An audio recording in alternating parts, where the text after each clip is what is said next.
मुंबई में गणेश चतुर्थी का समय था। गलियों में रोशनी, ढोल ताशों की गूंज और हर तरफ गणपति बप्पा मोरया की आवाज। लेकिन इन्हीं शोरगुल के बीच एक ऐसा लड़का था जो बाकी सबसे अलग था। उसका नाम था अरसलान। अरसलान मुसलमान परिवार से था, लेकिन बचपन से उसे ये जानने की जिज्ञासा रहती थी कि आखिर क्यों गणेश चतुर्थी पर लोग इतनी श्रद्धा और भक्ति से मूर्तियां सजाते हैं, पंडाल बनाते हैं और पूरी रात जागकर पूजा करते हैं।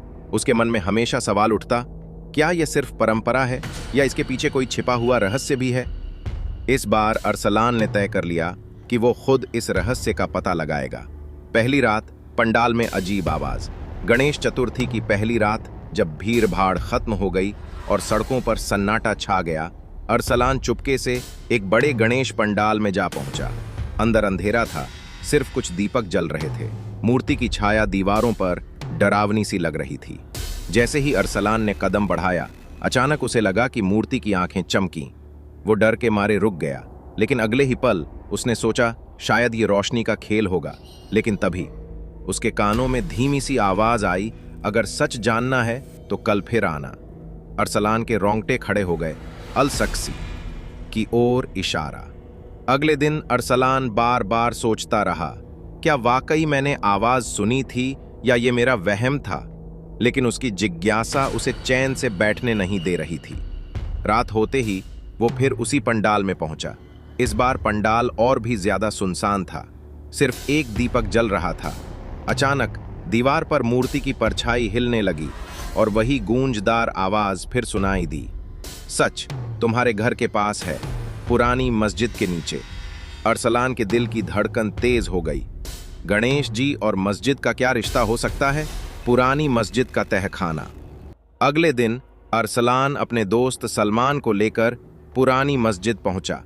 यह मस्जिद बहुत पुरानी और जर्जर हालत में थी। वहां लोगों को कुछ खास जानकारी नहीं थी, लेकिन मस्जिद के पीछे एक टूटी दीवार और जमीन धसी हुई सी जगह दिखी। दोनों ने टॉर्च निकाली और नीचे झांका। सचमुच वहां एक सुरंग जैसी जगह थी। डरते डरते दोनों नीचे उतर गए। सुरंग अंधेरी, सीलन भरी और बेहद शांत थी। कई मिनट पैदल चलने के बाद वे एक पत्थर की गुफा में पहुंचे। छिपा हुआ रहस्य, विसर्जन और समझ। अगली सुबह जब वे बाहर निकले तो शहर में गणेश विसर्जन की तैयारियां हो रही थीं। सड़कें गुलाल से लाल थीं, ढोल नगाड़ों की गूंज चारों तरफ फैली थीं। अरसलान भीड़ में खड़ा था, लेकिन उसके कानों में अब भी वही आवाज गूंज रही थी, गणपति बप्पा मोरया।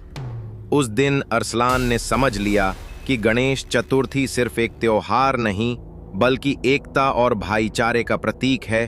उसने प्रण लिया कि वो हर साल इस पर्व में शामिल होगा, सिर्फ उत्सव के लिए नहीं, बल्कि उस रहस्य की रक्षा करने के लिए जिसे उसने अपनी आंखों से देखा था। दोस्तों, कैसी लगी आपको ये रहस्यमयी कहानी? अगर आपको ये वीडियो पसंद आया हो तो अभी चैनल को सब्सक्राइब करें और बेल आइकन दबाएं, ताकि जब भी कोई कहानी अपलोड हो सबसे पहले आप तक पहुंचे। और हाँ, इस वीडियो को अपने दोस्तों और परिवार के साथ शेयर करना मत भूलिए, ताकि वो भी इस रहस्य का हिस्सा बन सके।